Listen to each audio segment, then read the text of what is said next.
ও অনেক পরিশ্রমের পর এইবার আশা করতেছি আমাদের যে আনার গাছ আছে সেই আনার গাছে এইবার সম্ভবত কোনো ছত্রাক আক্রমণ হবে না ধারণা করতেছি, কারণ এখনো পর্যন্ত কিন্তু কোনো ছত্রাকের আক্রমণ আমরা দেখিনি।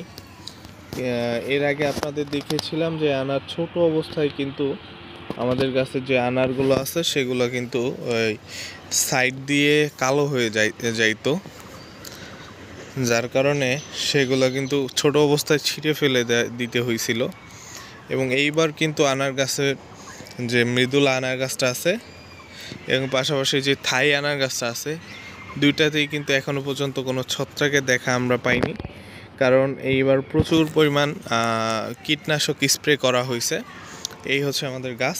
এবং গতকালকে গোড়ার দিক থেকে কিছু ডাল কেটে ফেলা হয়েছে। কিছু বলতে এই গোড়ার দিকে যে ডালগুলো সেগুলোতে মূলত ফল ফুল হয় না, যার কারণে এই গোড়ার দিকের কোনো ডাল মূলত অভিজ্ঞরা রাখতে বারণ করে, যার কারণে আমার গোড়ার দিকের সবগুলো ডাল কেটে নিচে ফেলে দিয়েছি। এই ছিল আনার গাছের আজকের আপডেট।